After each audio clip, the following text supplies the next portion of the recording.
예, 우리가 빌립보서를 통해서 1장, 오늘이 이제 마지막 절인데요. 이 빌립보서 통해서 1장을 통해서 제일 우리에게 주신 말씀, 핵심 주제는 기뻐하랍니다. 기뻐하라. 오늘 우리가 인생을 사는데 사실 기쁠 게 별로 없죠. 우리 삶 속에는 기쁨보다는 슬픔이, 행복보다는 불행이, 편안함보다는 고통이 더 많은 세상을 우리는 살고 있습니다. 우리 학생들도 참 안 됐어요. 그렇죠? 젊은 나이에 마음껏 정말 하고 싶은 거 하고 살아야 될 나이에 그냥 하루 그냥 10몇 시간씩 책상에 앉아서 공부한다는 것, 내가 볼 때는 뭐 미안한 이야기지만 그냥 축사에 가둬놓고 그냥 살찌워가지고 잡아먹으려고 키우는 짐승 비슷하다 하는 그 생각이 들 때가 마음이 있어요. 좀 마음이 아파요. 한국에서 태어났으니 어쩌겠냐. 그러나 중요한 게 있어요. 우리는 그 가운데서도 뭐 할 수 있다? 뭐 할 수 있다? 기뻐할 수 있다. 우리는 어떤 상황에서도 기뻐할 수 있다. 세상은 어차피 기쁨보다는 고통이 더 많아요. 죄가 들어와 있기 때문에 그 죄 때문에 오는 인간의 그 죄값이 있거든요. 경제적인 고통, 늙음과 죽음을 통한 질병의 고통, 관계가 깨진 데서 오는 이 갈등의 고통들, 뭐 끝없이 이어져 갑니다. 근데 그 가운데서도 성도들은 기뻐할 수 있다. 뭘 통해서? 하나님의 사랑을 통해서. 정말 나를 위해서 목숨까지 버리신 그 하나님의 사랑을 깨닫게 될 때 우리는 행복할 수 있어요.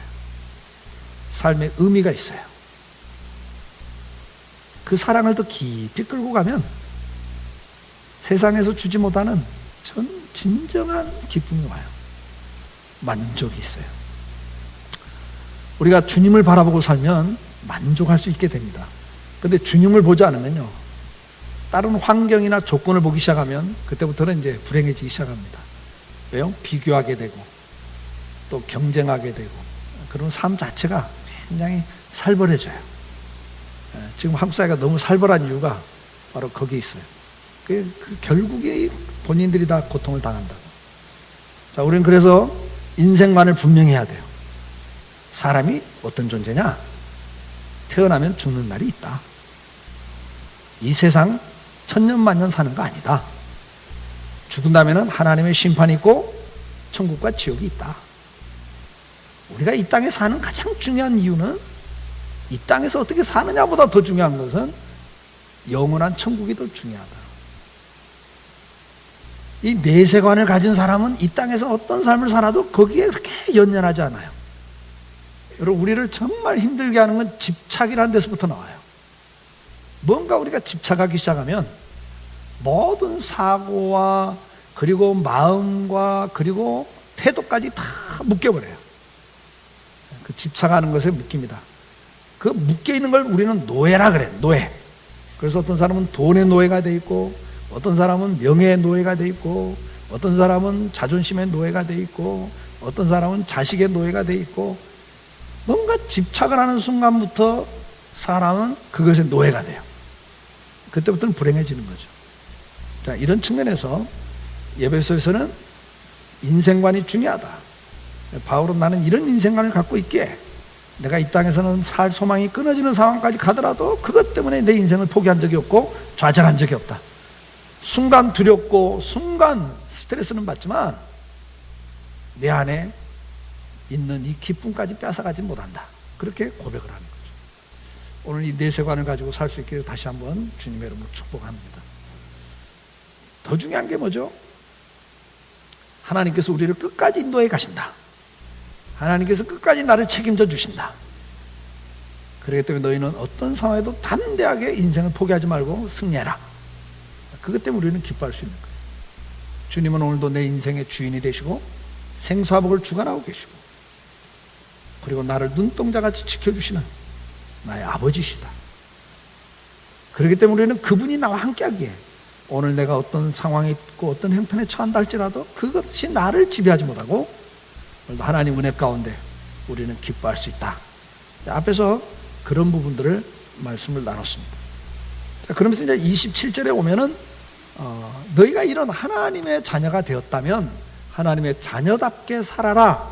그것이 이제 27절에 오직 너희는 그리스도 복음에 합당하게 생활하라. 근데 그 원문을 보면 시민답게 살아라 그래. 시민답게. 하나님의 백성답게 살아라 그 말이에요. 하나님 백성답게 살아라. 그 하나님 백성답게 사는 첫 번째가 뭐냐?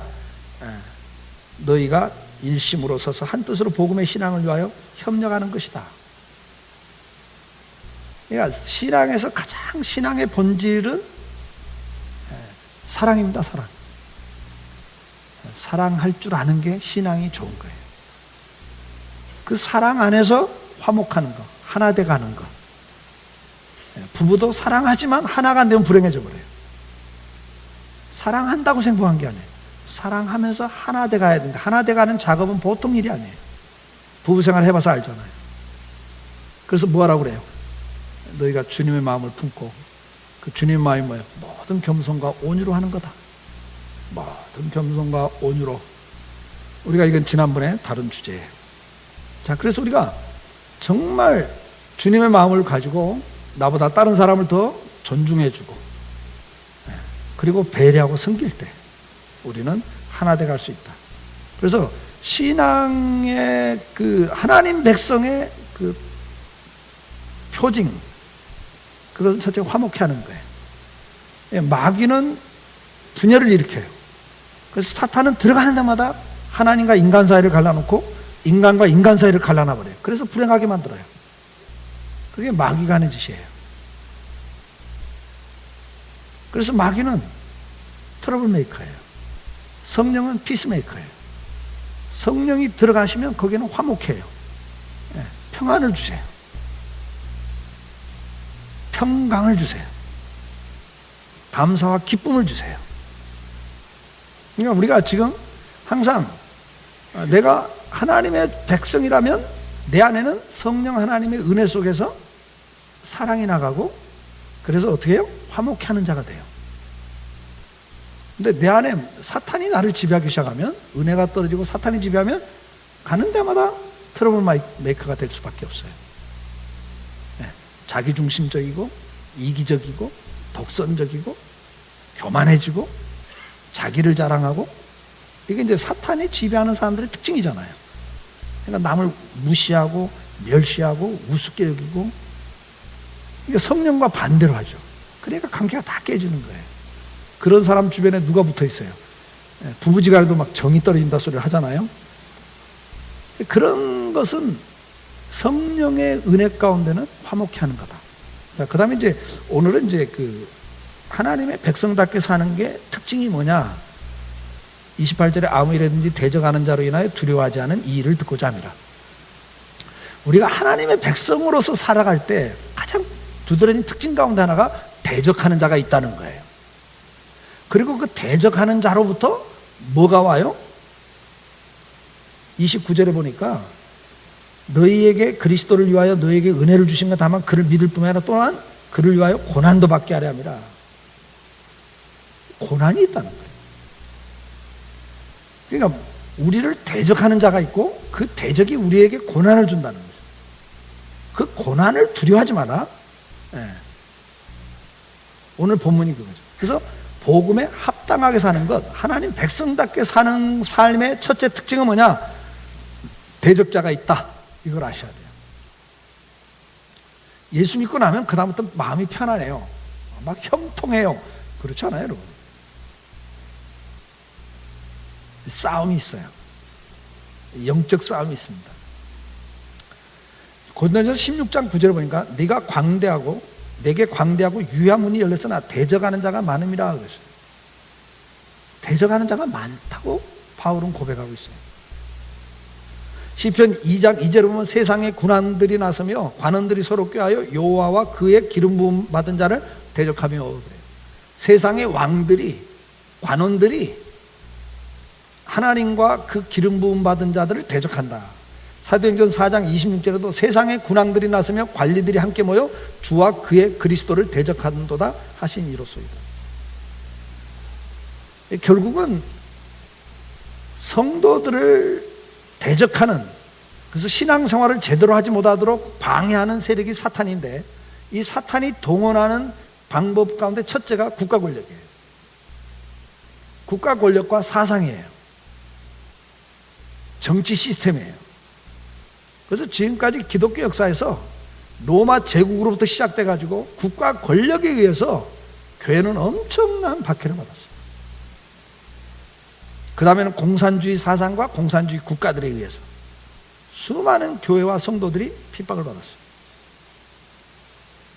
그리고 종교를 통해서요. 대표적인 게 지금 이슬람, 이런 종교들은 기독교를 엄청나게 핍박하죠. 근데 그 배후에는 누가 있냐? 사탄이 있다는 거예요. 그래서 시기하게 하고 경쟁하게 하죠. 결국은 국가 권력이 있다. 정치 시스템, 그리고 종교, 이런 것들을 통해서 대적을 해요. 뿐만 아니라 일반인들이, 예수를 믿지 않는 사람들이 볼 때 기독교인들은 미워하게 돼 있어요. 그 이유가 있습니다. 누가복음 6장 22절에 인자로 말미암아 사람들이 너희를 미워하며 멀리하고 욕하고 너희 이름을 악하다하여 버릴 때 너희에게 복이 있도다 그랬어요. 인자는 예수님을 말하죠. 예수님께서 지금 하신 말씀이에요. 나로 말미암아 사람들이 너희를 미워하고 멀리하고 욕하고 너희 보고 악하다고까지 한다? 아니, 예수 믿는 사람이 뭐 이렇게 죽을 죄를 졌다고 악하다고 막 개독교까지 막 이러면서 막 그렇게까지 할 거 없잖아요. 지금 기독교가 문제가 있죠. 그러나 기독교보다 훨씬 심각한 문제를 불교도 갖고 있고 천주교도 갖고 있고 다 갖고 있어요. 거기는 그렇게 터뜨리지 않아요. 기독교만 막 리얼하게 터뜨리죠. 근데 여러분 보세요. 너희가 이 세상에서는 나 때문에 대접받지 못한다. 우리가 기독교이지만 우리가 불교도 구원이 있습니다. 천주교도 구원이 있습니다. 그냥 믿음은 자기 거니까, 어떤 신을 믿으면 몰라서, 하나님을 모르기 때문에 나름대로 신이라고 한 거니까, 알고 보면 그게 하나님이니까 다 구원이 있습니다. 이래주면 기독교도 욕 안 넘어도 박수 쳐요. 아니, 이철호 목사가 인터뷰를 하면서 다른 종교도 다 구원이 있습니다. 기독교만 구원이 있다고 말하는 것 자체가 독선입니다. 우리는 다 인정하고 화합해야 됩니다. 이렇게 말하면, 그리고 제가 다른 종교 행사에 가서 격려해주고 그러면 박수 다 쳐요. 저거 진짜 목사라고. 인격이 돼 있다고. 근데 미안하지만 예수 외에는 구원이 없습니다. 이래버리면 저러니까 지금 독선 소리 듣지. 저러니까 편협적이야. 무식해가지고 이러고 미워하고 싫어하는 거예요. 방법이 없습니다, 여러분. 요한복음 15장 18절에 이렇게 말씀합니다. 세상이 너희를 미워하면 너희보다 먼저 나를 미워한 줄을 알라. 너희가 세상에 속하였으면 세상이 자기 것을 사랑할 것이나 너희는 세상에 속한 자가 아니요 도리어 내가 너희를 세상에서 택하였기 때문에 세상이 너희를 미워하느니라. 무슨 이야기예요? 소속이 다르다는 거예요. 우리는 하나님이 우리를 택했기 때문에 세상 사람들하고는 소속이 달라지니까 그냥 괜히 싫어하는 거예요. 왜? 적이라고 생각해요. 요한복음 17장 14절에 내가 아버지의 말씀을 그들에게 주었사오매 세상이 그들을 미워하였사오니 이는 내가 세상에 속하지 아니한 같이 그들도 세상에 속하지 아니함으로 인함이니이다. 같이 놀아주면, 같이 움직이면 미워할 거 없어요. 소속이 다르니까 가치관이 다르고 사는 목표가 달라요. 다른 것 때문에 싫어하는 거예요. 베드로전서 4장 3절에 뭐라고 그래요? 너희가 음란과 정욕과 술 취함과 방탕과 향락과 무법한 우상숭배를 하여 이방인의 뜻을 따라 행한 것은 지나간 대로 족하도다. 이러므로 너희가 그들과 함께 그런 극한 방탕에 다름질하지 아니하는 것을 그들이 이상히 여겨 비방하나 그래요. 앞에서 말씀드렸죠. 우리가 착한 행실을 하면 세상 사람도 박수쳐요. 야, 교회도 좋은 일 하는구만. 그래, 그게 교회야. 그거 잘하는 거야. 박수쳐요. 그래서 요즘 교회가 자꾸 착한 일을 좀 더 많이 하자 그래요. 틀린 말 아니에요. 맞아요. 해야죠. 착한 행실을 통해서 우리가 주님을 드러낼 수 있는 방법이니까. 그러나 여러분 꼭 기억하세요. 착한 행실을 하면 박수를 치는데 그래서 가깝게 지내. 그래서 한 잔 먹으러 가자고 그래. 가. 먹다가 조금 취하니까 어디 좀 예쁜 여자인데 놀러 가자고 그래. 내가 구제도 열심히 하고 어려운 사람 돕고 착한 행실을 해서 그들이 인정을 해요. 근데 막상 그래서 가깝게 지내면서 이제 그들의 삶으로 방탕한 쪽으로 죄를 짓는 쪽으로 가자고 그래요. 바람 피는 걸 바람 핀다고 말하지 않습니다. 로맨스라고 그래요. 자기는 사랑하고 있다고 그래요. 같이 바람 피자고 그래. 나는 거기는 같이 안 가. 그러다 보니까 나 술 마시는데 안 갈게.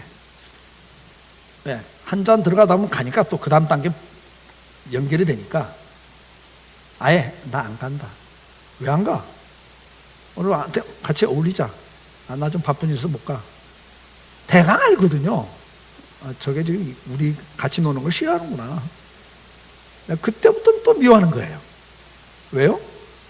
기분 좋게 하는데, 기분 좋게 가서 엉뚱한 짓을 할 수 있는데 이 친구가 옆에 있으니까 그게 죄라고 안 한다고 그러니까 죄가 돼버리거든요. 자기들한테도. 양심이 찔리거든요.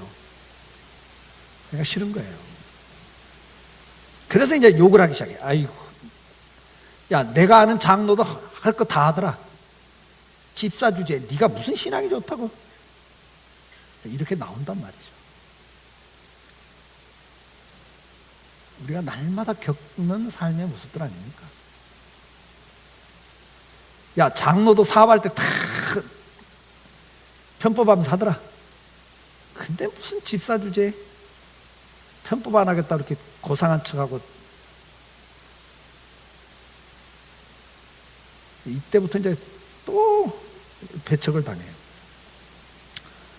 여러분, 우리가 이게 소속이 다르고 사는 모습이 달라서 그래요. 그러니까 주님이 지금 이미 그 말씀을 했어요. 그걸 이상히 여긴대요. 아니, 저 바보들 아니야? 아유, 바보. 왜 이걸, 이 재밌는 걸, 이 돈 버는 일, 이 즐길 수 있는 일을 왜 안 해? 저거 정상 아니구만. 그래서 우리가 졸지에 바보가 되는 정도뿐만 아니라 악하다 그랬어요. 악하다. 저거 지들밖에 모르는. 이제 이 자리까지 가는 거예요, 우리가. 성도들이 성도답게 살려고 할 때 국가 권력이나 정치 시스템, 종교를 통해서 핍박을 하기도 하고, 이렇게 일반 세상 사람들 가치관이 다른 것 때문에 조롱과 무시와 멸시와 소외당을 왕따를 당해요. 그래서 직장에서도 승진도 잘 안 되고 사업도 어려움을 겪고 하는 거죠. 그걸 지금 성경은 이야기를 하고 있는 거예요. 근데 이걸로 끝나냐? 그렇지 않아요. 사탄은 교회 안에서도 정상적으로 신앙생활하는 사람들이 신앙생활하지 못하도록 방해를 해요. 다윗은 이렇게 고백합니다. 하나님에게 기름 부음 받고 믿음으로 살려고 했던 다윗은 시편 60편 3절에 넘어지는 담과 흔들리는 울타리 같이 사람을 죽이려고 너희가 일제히 공격하기를 언제까지 하렵니까? 교회 성도들을 힘들게 하고 교회를 힘들게 하는 것이 외부 세력만 있는 게 아니라는 거죠. 사탄은 교회 안에도 가라지를 뿌려놓는다 그랬어요. 주님이 알곡만 뿌려놓는 게 아니다. 밤에 몰래 원수가 와서 가라지를 뿌려놔서 밭에는 알곡과 가라지가 같이 자라고 있다. 교회 안에는 사탄의 역사를 진행하는 그런 사람들이 있는 거예요. 교회라고 하는 곳은 디모데전서 1장 20절에 보면 그 가운데 후메네오와 알렉산더가 있으니 내가 사탄에게 내어준 것은 그래요. 교회 안에 있는 이 사람들이 사탄에게 내어준 자라 그래요. 그들로 훈계를 받아 신성을 못 오가지 못하게 하려 함이라 그래요. 4장 15절에 너도 그를 주의하라. 그가 우리 말을 심히 대적하였다. 그러니까 교회 안에 있으면서도 바울을 공격해요. 저거 진짜 사도 아니야. 가짜야. 저 사람이 가르친 거 잘못된 거야. 그래가지고 교회를 혼란스럽게 만들고 분열을 시켜요. 사탄은 우리가 신앙생활을 할 때 여러 각도에서 이렇게 힘들게 해요. 그러니까 앞에서도 이야기했지만 성도의 특징을 화목하게 하는 건데 이 사람들은 교회 안에서 들어와서 분열을 일으켜요. 그 배우가 바로 사탄이라 그래요. 스가랴 3장 1절에 보니까 사탄이 하나님의 보좌의 앞에 서서 대적해요. 참소해요. 베드로전서 5장 8절 9절에 보니까 근신하라 깨어라 너희 대적 마귀가 우는 사자같이 두루다니며 삼킬 자를 찾나니 너희는 믿음을 굳게 하여 그를 대적하라. 이는 세상에 있는 너희 형제들도 동일한 고난을 당한 줄을 알미니라. 결국은 사탄이라는 존재가 성도들이 신앙생활을 제대로 하지 못하도록 처음에는 유혹을 해요. 아담과 하와를 유혹했듯이 이거 먹으면 너 지혜로워져. 이거 먹으면 너 하나님과 똑같아진다. 요즘 우리말로 뭐예요? 야 그래도 교회 다녀봐서 알잖아. 교회 다녀봐. 그래도 돈 필요하지? 교회에서도 돈 없으면 인간 대접하더냐? 돈이 더 중요한 거야. 돈 버는 게 우선이야. 야 인생 얼마나 산다고 그렇게 수도승처럼 사냐? 좀 즐길 때 즐겨. 야 그렇게까지 관계가 깨지면서 너 가서 뭐 할래? 관계가 중요하지 않니? 여러 가지로 우리를 유혹해요. 설득을 해요. 그래서 신앙생활을 정상적으로 못하도록 만들죠. 근데 그게 안 되면 그래도 나는 말씀대로 믿을 거야. 난 그래도 신앙생활 좀 제대로 할 거야. 그러면 마귀가 그때부터는 어떻게 해요? 이제 공격을 해서 힘들게 해서 포기하게 만들죠. 고통을 주고 힘들게 해서 결국은 항복하게 만드는 게 사탄의 전략입니다. 근데 이 고난을 당할 때 우리는 알아야 돼요. 내가 하나님의 백성이라면 이 땅에 사는 동안에는 사탄의 공격에 의한 고난이 있다. 이걸 아셔야 돼요. 마가복음 8장 31절에 인자가 많은 고난을 받고 장로들과 제사장들과 서기관들에게 버림받아 되어 죽임을 당하고 그래요. 주님께서도 내가 이 땅에서 많은 고난을 받는다 그랬어요. 심지어 죽기까지 한다 그래요. 마가복음 9장 12절에도 엘리야가 와서 먼저 모든 걸 회복하거니와 어찌 인자에 대해 기록하기를 많은 고난을 받고 멸시를 당하리라 해요. 예수님에 대해서 이미 예언을 했어요. 많은 고난과 멸시를 당한다. 누가복음 17장 25절에도 그러나 그가 먼저 많은 고난을 받으면 이 세대에 버림바가 되어야 할지니라. 예수님도 많은 고난만 받는 게 아니라 버림까지 당했어요, 여러분. 예수님도 그렇게 당하셨어요, 이 땅에서. 예수님만 당했습니까? 골로새서 1장 24절에 나는 이제 너희를 위하여 받는 괴로움을 기뻐하고 그리스도의 남은 고난을 그의 몸된 교회를 위하여 내 육체에 채우노라. 사도들도 하나님이 예수님이 십자가에 죽으면서 구원한 이 하나님의 자녀들 그리고 그들이 모인 교회를 위해서라면 내가 주님이 받던 그 육체의 고난 나도 받겠다. 그렇게 고백을 하고 있고 고린도서 1장 8절에서는 뭐라고 말해요? 우리가 아시아에서 당하는 환난을 너희가 모르기를 원하지 않으면 힘에 겹도록 심한 고난을 당하여 살 소망까지 끊어지고 우리는 우리 자신이 사형 선고를 받은 줄 알았으니 이는 그러니까 바울이 뭐라고 그래요? 심한 고난을 당하면서 사형 선고까지 살 소망이 딱 끊어진 때까지 가봤다. 지금 그 이야기를 하는 거죠. 고린도후서 6장 4절에서 뭐라고 그래요? 우리가 모든 일에 하나님의 일꾼으로 자천하여 많이 견디는 것과 환난, 궁핍, 고난, 매맞음, 갇힘, 난동과 수고로움과 자지 못한가 먹지 못한 가운데서 그래요. 그러니까 별일을 다 당한 거예요. 별일을 다 당한 거예요. 고린도서 7장 5절에는 뭐라고 그래요? 우리가 마게도냐에 이르렀을 때에도 우리 육체가 편하지 못하였고 사방으로 환난을 당하여 밖으로는 다투며 안으로는 두려움이라. 그러니까 바울이 한 군데서가 아니에요. 가는 데마다 대적이 있었고 방해가 있었고 핍박이 있었어요. 예수님도 당했고 사도들도 당했잖아요. 초대교회들은 어땠습니까? 데살로니가서 2장 14절에 보면 초대교회 교인들도 똑같은 고난을 받았다 그랬어요. 유대인들에게 고난을 받았어요. 사도행전 8장 1절에 보니까 사울은 그가 죽임당함을 마땅히 여기더라. 스데반 집사는 돌에 맞아 죽었다고요. 많은 성도들이 핍박을 받아서 살기 위해서 도망을 쳤어요. 그래서 데살로니가서 1장 5절에 보면 뭐라고 그래? 이는 하나님의 공의로운 심판의 표 너희로 하여금 하나님 나라에 합당한 자를 여김을 받게 하려 함이니 그 나라를 위하여 너희도 또한 고난을 받느니라. 디모데후서 1장 8절에도 복음과 함께 고난을 받으라. 디모데후서 2장 3절 예수의 좋은 병사로 나와 함께 고난을 받으라. 베드로전서 2장 21절에도 이를 위하여 너희가 부르심을 받았으니 그리스도도 너희를 위하여 고난을 받으사 너희에게 본을 끼쳐 그 자취를 따라오게 하려 하셨느니라. 주님이 본을 보이셨는데 고난받는 본도 보이셨다는 거예요. 그러니까 너희가 진짜 하나님의 자녀로 살려면 이 땅에서는 뭐가 있다? 왕따 당해야 돼. 우리 학생들 그 각오하고 해야 돼. 그러면 이 고난을 통해서 하나님 우리에게 어떤 유익을 주는가? 이 고난 중에 기뻐하고 있거든요. 그 고난 중에 기뻐하는 이유가 뭐냐? 유익이 있어요. 베드로전서 4장 1절에 그리스도께서 이미 육체의 고난을 받으신 너희도 같은 마음으로 갑옷을 삼으라. 이는 육체의 고난을 받는 자는 죄를 그쳤음이니 그 후로는 다시 사람의 정욕을 따르지 않고 하나님의 뜻을 따라 육체의 남은 때를 살게 하려 함이라 그랬어요. 이 고난을 통해서 우리가 정욕을 끊기 시작해요. 연단을 받는 거죠. 그래서 우리가 성화돼 가기 시작해요. 베드로전서 5장 10절에는 뭐라고 그래요? 이 잠깐 고난을 당하는 걸 통해서 친히 너희를 온전하게 하고 굳건하게 하고 강하게 하고 털을 경고케 하십니다. 여러분, 이 고난을 통해서 우리를 강하게 만들어 주셔요. 믿음을 견고하게 세워가세요. 우리를 온전하게 만들어 가세요. 그래서 로마서 5장에서는 뭐라고 그래? 3절에 우리가 환난 중에도 즐거워한다. 그 이유가 뭐냐? 환난은 인내를 만들고 인내는 뭘 만들어요? 나를 연단시키더라. 재련시키더라. 불순물을 제거해 가더라. 그래서 결국은 하늘나라에 소망을 두게 하더라. 그 이야기예요. 시편 119편 67절에는 고난당하기 전에 내가 그릇 행하였다니 이제는 주의 말씀을 지키나이다.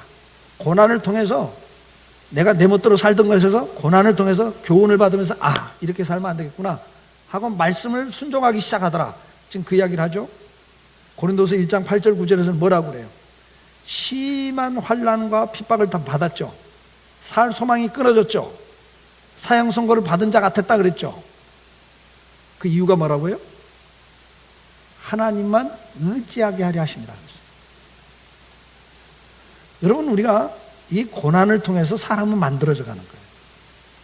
사람이 편안하면요, 형통하면 비닐하우스에서 키운 야채는 태풍 불어버리고 갑자기 날씨 추워지고 하면 금방 죽습니다. 이 환난과 고난을 당하면서 신앙의 맷집이 커져요. 믿음이 생겨요. 뿐만 아니라 불순물들을 제거하기 시작합니다. 제가 지난주에 제주도에서 한족 지도자들 세미나를 해줬는데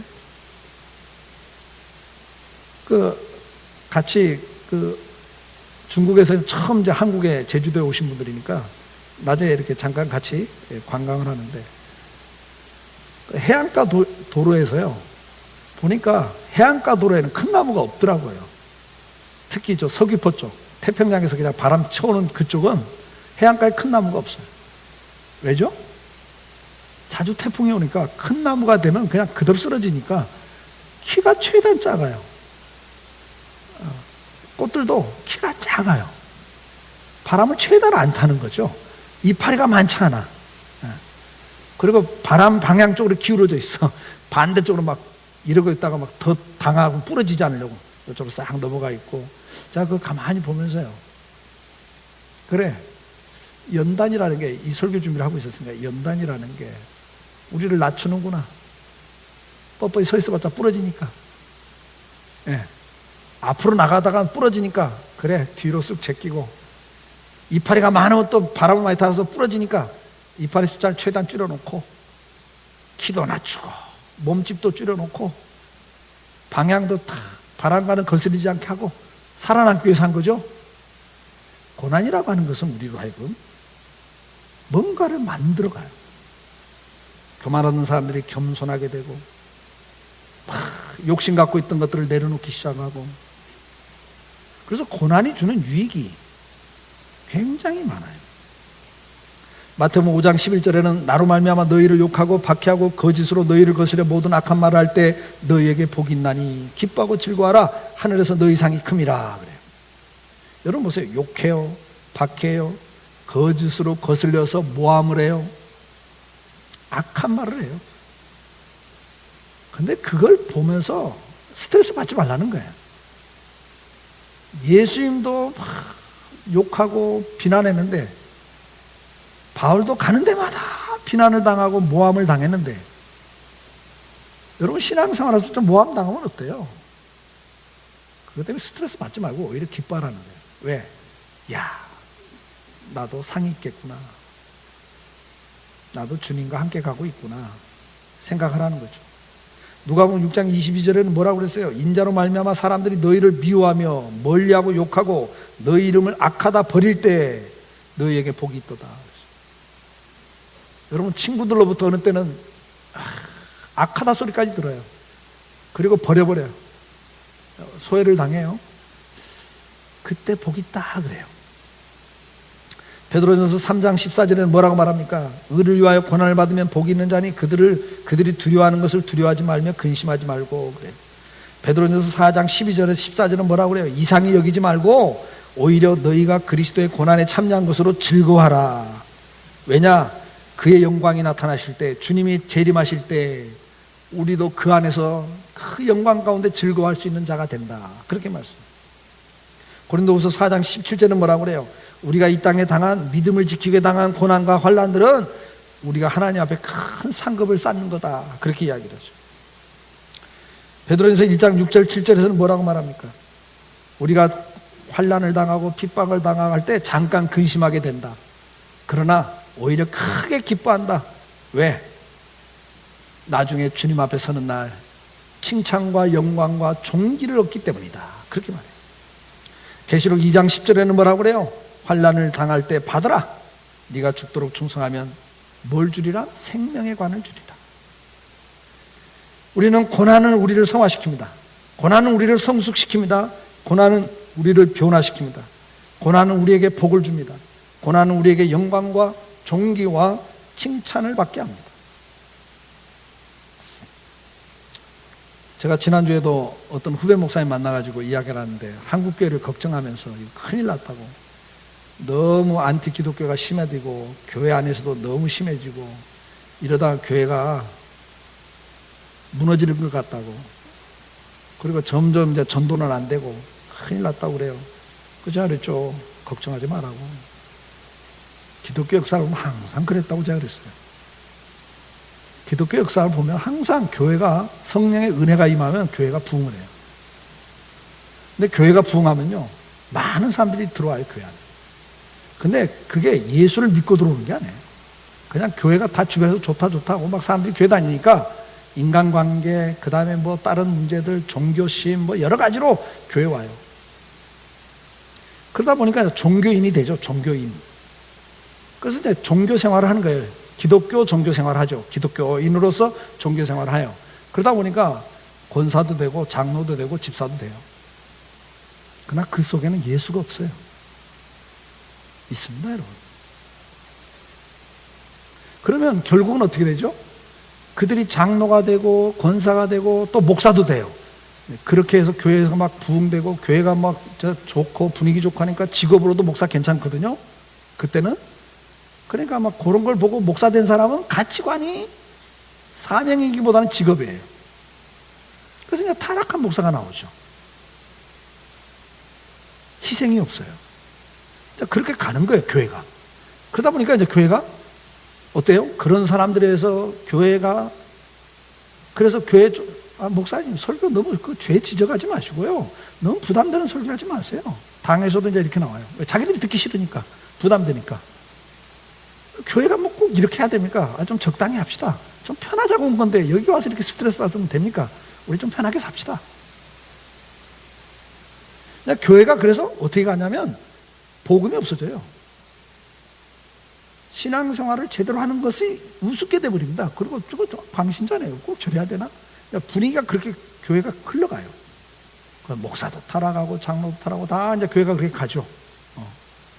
교회가 이렇게 확 부흥을 하면 많은 사람들이 들어오니까 우리가 세상을 어중이 떠중이가 다 들어와가지고 교회에 물을 다 흐려놔 버린다.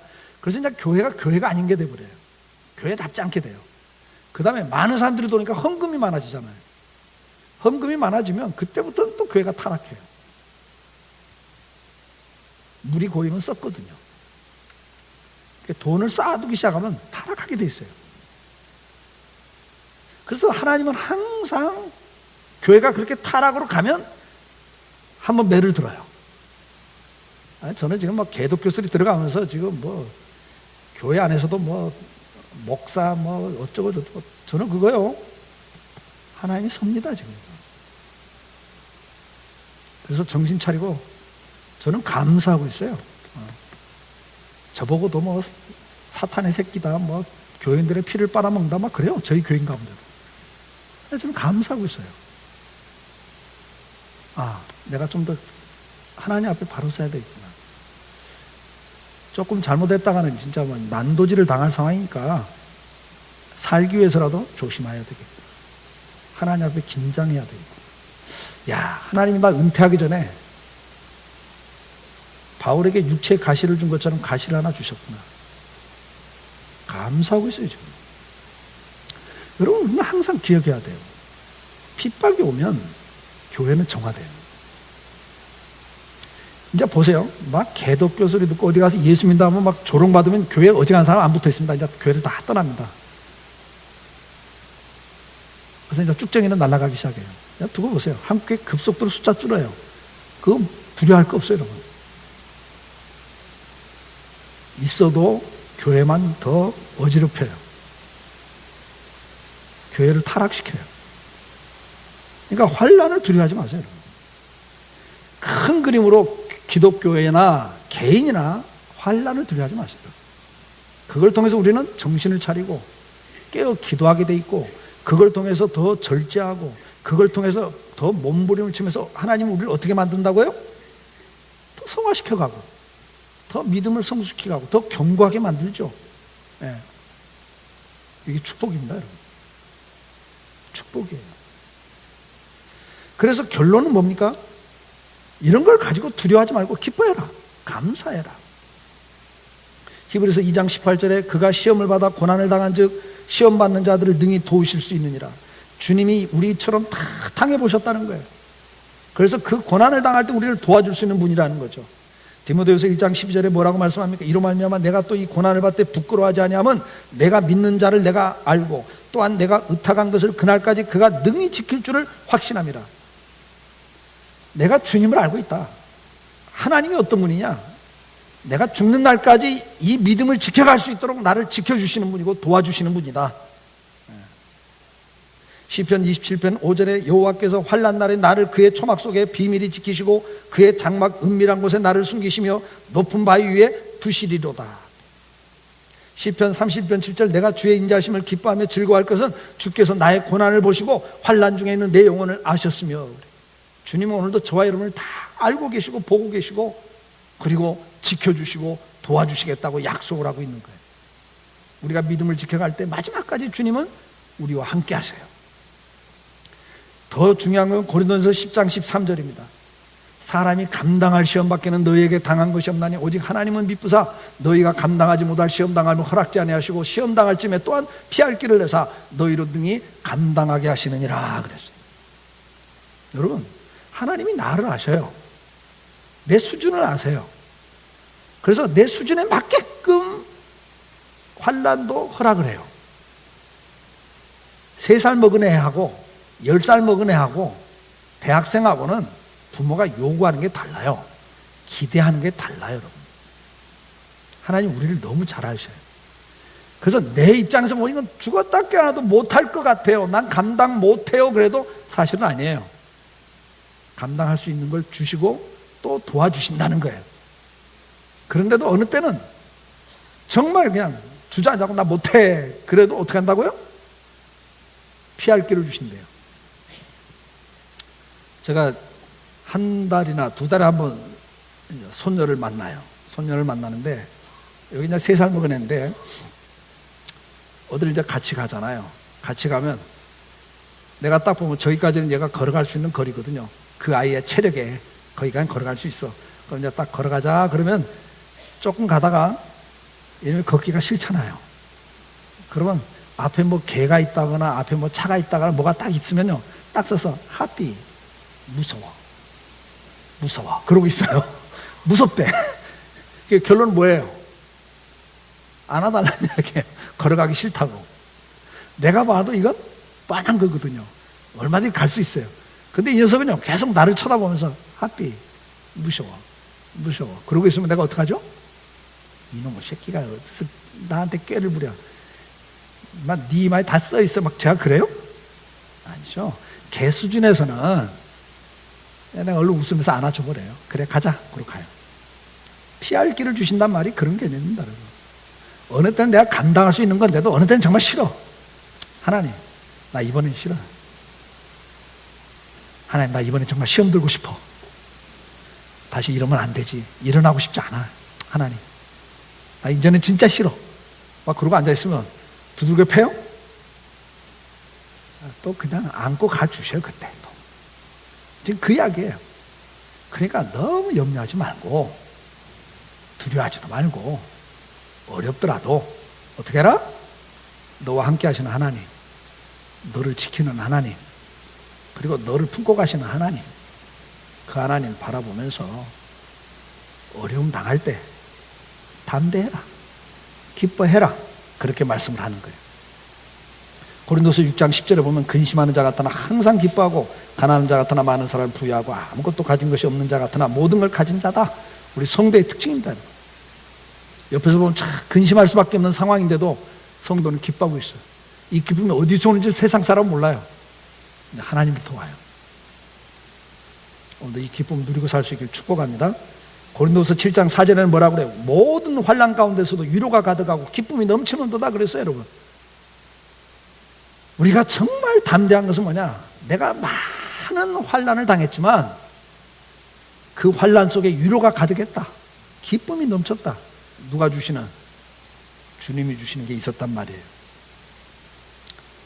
고린도 교회 교인들도 환난이 많은 시련 가운데 그들이 넘치는 기쁨과 그랬어요. 넘치는 기쁨이 고린도 교회에 있었어요. 환난 가운데서도 넘치는 기쁨이 있는 거예요. 이걸 우리가 맛보고 살아야죠. 이걸 맛보고 삽니다. 결론입니다. 우리는 하나님의 사랑 속에 하나님의 자녀로 부름을 받았습니다. 그 부름에 합당하게 사는 하나님의 백성들입니다. 우리는 하나님의 자녀로 이 세상을 살아갑니다. 제일 큰 특징은, 하나님의 백성의 큰 특징은 피스메이커가 되는 겁니다. 화목케 하는 자입니다. 두 번째 특징은 우리가 예수를 믿는다 그러면 환난이 있고 핍박이 있고 소외당함이 있다. 그게 특징이에요. 그러나 그것 가운데 하나님 우리를 더 아름답게, 더 복되게, 더 영광스럽게 만들어가고 계신다. 그래서 기뻐해라. 오늘 말씀은 그겁니다. 오늘 고난을 통해서 여러분들을 하나하나 이렇게 만들어 가신 하나님, 그러면서도 옆에서 같이 가주시고, 내가 힘들다고 주저앉으면 타박하지 아니하시고 품에 안으시고 그냥 또 같이 걸어가 주시는 이 주님이 오늘도 저와 여러분과 함께하고 계심을 기억하시면서, 여러분들이 지금 어떤 신앙생활을 하면서 당하는 어려움들이 있다 할지라도 기쁨으로 이 믿음의 길 다시 한번 떨쳐 일어날 수 있기를 주 여러분 축복합니다.